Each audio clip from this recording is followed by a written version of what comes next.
We have one of India's best-known lawyers today on Behind the Bookshelves.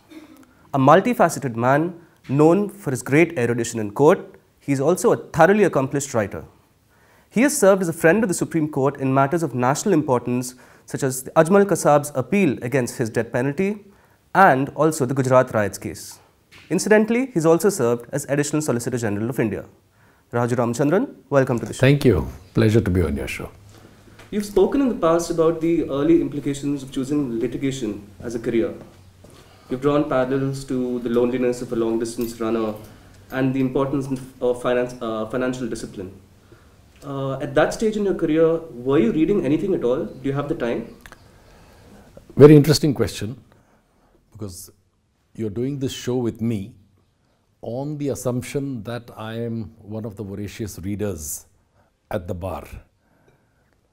But that phase of my life and career was a virtually non-reading phase.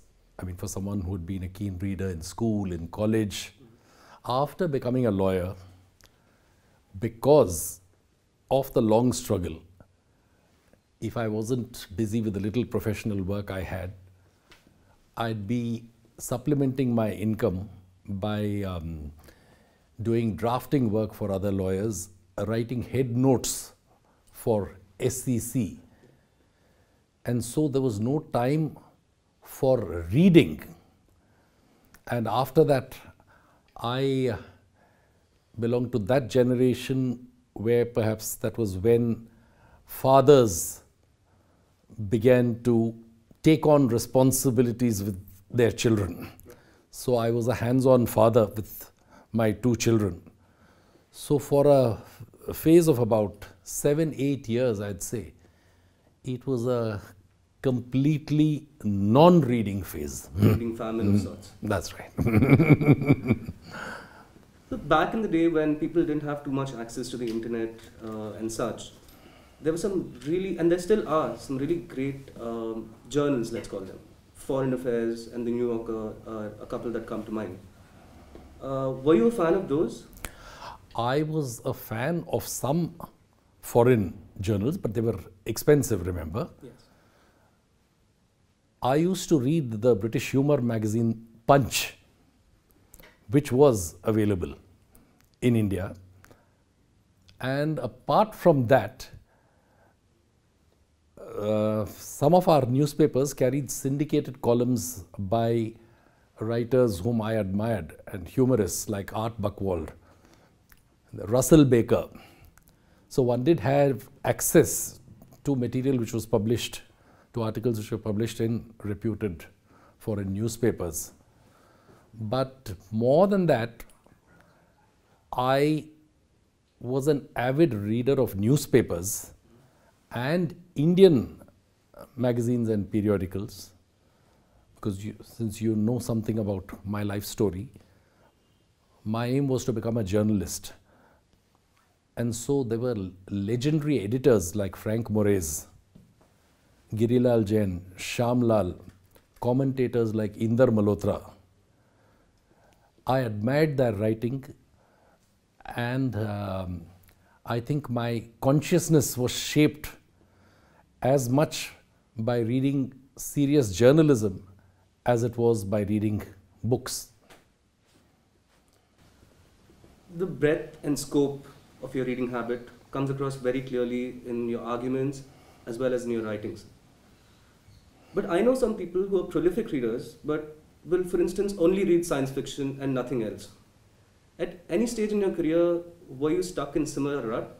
And if so, can you tell us in hindsight why? No, I don't think I was stuck in a rut as far as reading was concerned, because I think my choice was fairly eclectic. Since you mentioned science fiction, that's one area which I haven't been interested in at all. No aspect. But not at all, not at all. But whether it was history, philosophy, sociology, detective fiction, humor, I've read them all and often balanced 2 or 3 books at the same time to reduce the monotony of reading the same thing for a long stretch. I was coming to that. So the charm of a lawyer is, or probably was, the well-roundedness of his personality. So when you took up a new subject, let's say philosophy for example, did you take the mile-wide, inch-deep approach, or was it the other way around? Now that's an interesting question, but that presupposes that reading is a systematic, planned activity which you approach with a certain mindset or philosophy. But for me, reading has been an instinctive activity. And therefore, I might have, for instance, if I was interested in the Indian diaspora in Mauritius, done deep reading. On the other hand, there would be travel books about different countries which I would have read generally and adopted the mile-wide approach. So it has varied from subject to subject, so I can't say that I have a particular viewpoint from which, or a particular position from which I approach the exercise of reading. So it varies based on your interest. That's right. And my mood and my instinct at that particular time, my intuition. So let's dwell on a few subjects and a few authors who are really close to your heart. Can you tell us about why you were interested in a particular subject, or why you like this particular author? Let's take the case of V.S. Naipaul. Now, the very idea of migration has fascinated me. And what has drawn me to reading a writer like Naipaul has been a cross-cultural experience of someone who came from India, whose ancestors as indentured labor went there, To the West Indies. transplanted in the West Indies their cultural experience, because it shows the interconnectedness of the world, not just today with modern communication, but that's how it's always been. So that's what has attracted me to someone like Naipaul. Someone like P.G. Wodehouse, because of that gentle humor, understated humor without malice. Right? I'm giving you two examples. Right. So since you touched on Wodehouse, he happens to be one of my favorites. Is there a character from Wodehouse which you could pick out and say that he was my favorite or she was my favorite? Well, I can straight away say Bertie Wooster, Right. because the whole idea of this gentleman of leisure is something which is fascinating. A very attractive lifestyle. Absolutely. And which one often has yearned for from time to time. I liked Uncle Fred as well. So, Yeah. Yeah. Introducing a new segment, we're calling this Bookmark. So I'm going to read out a passage from a random book, and I want you to give me an off-the-cuff interpretation as to what you deciphered from it. Yes, please. When he was dry, he believed it was alcohol he needed. But when he had a few drinks in him, he knew it was something else, possibly a woman. And when he had it all, cash, booze, and a wife, he couldn't be distracted from the great emptiness that was always falling through him and never hit the ground. I think this illustrates or exemplifies the fact that there is never complete contentment.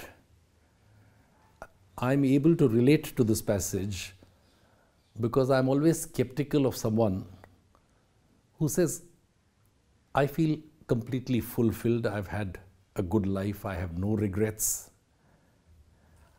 I think it's in the nature of the human condition to be dissatisfied, to be yearning for something which you don't have.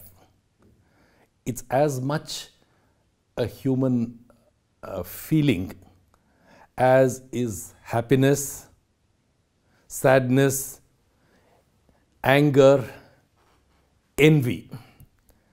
So I think this shows that a human can never feel completely satisfied. The nature of the human condition. That's right. That's right. If you were in a rat-infested bunker and you didn't see the possibility of any action anytime soon, what were the 3 books you would like down there with you and why? Rat-infested bunker and books. I question your very question, because as a book lover, would I bring books into a place where there are rats, where the rats will eat up my books? But let's assume that you would. Let's assume that the purport of your question is not so much the rat-infested bunker, but confinement in an uncomfortable place. Confinement and absolute boredom. Confinement and absolute boredom and without too much comfort. Absolutely. In such a situation, I think I would be reflecting on my life and whether I'm going to come out of that confinement, whether I'm going to live more.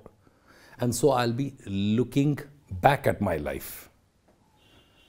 And so when I look back at my life and may want to relive those moments, I would think of Swami and Friends by R.K. Narayan, because that was the only period, say, between 5 to 10 that I lived in South India, and it describes a boy's childhood in South India. Malgudi. In Malgudi, of course, but it could have been Chennai, where I stayed with my grandparents. Of course, Chennai was a city, Right. But the simple lifestyle of those days, I think Swami and Friends I'd go back to. Then I'd think of my domestic life, bringing up children. And so the book which I'd want to read again would be Jawaharlal Nehru's Letters from a Father to His Daughter, because I read out those letters to both my daughter and to my son. And you said 3 books. Yes. In Praise of Idleness and Other Essays by Bertrand Russell. One more, sir. One more. There's this fascinating book, Chai Chai, Places Where You Stop But Never Get Down, by one Bishwanath Ghosh, a journalist based in Chennai now. He's a Kanpur Bengali. And this is his account of railway junctions throughout India. And this book had a particular fascination for me because I am a railway son. I come from a family of railwaymen. And so railway junctions, railway trains have played an important role in my growing up. And so that's the book which comes to mind, and I'd like to read that again. Could you tell us about some of the books you've been reading recently and how you're finding them? Yes, in fact, I have them here only because I didn't want to make a mistake about their precise names. Now, there's this 21 Lessons for the 21st Century by Yuval Noah Harari, author of Sapiens. I'd strongly recommend this also because this helps us to understand contemporary dilemmas, contemporary challenges without necessarily giving us answers, whether it's artificial intelligence, whether it's fake news, post-truth. So I found this absolutely fascinating. I am currently reading Ambedkar's Preamble, A Secret History of the Constitution of India by Akash Singh Rathore. And this is about Ambedkar's role in the preamble. We all know him as the architect of the Constitution, but with reference to the preamble. I'm still in the middle of it. There is this author whom I discovered a little late in life, just about 10 or 12 years back. I wish I can read all his work. Alexander McCall Smith, To the Land of Long Lost Friends. This is the story of a lady in Botswana who runs the #1 ladies detective agency. Alexander McCall Smith describes life in all its simplicity in a way which reminds me of R.K. Narayan. And I was so happy to know that Alexander McCall Smith, a doctor born in Zimbabwe, who taught in Botswana and then in Edinburgh, was actually a fan of R.K. Narayan's. That was very heartwarming. Yeah. And here is another book, 16 Stormy Days, the story of the First Amendment to the Constitution of India, by Tripur Daman Singh. For lawyers and constitutional lawyers, I'd recommend this book because it shows how judicial interpretation of the Constitution was a factor which even the first government, Nehru's government, was so uncomfortable with, and how the First Amendment was rushed through.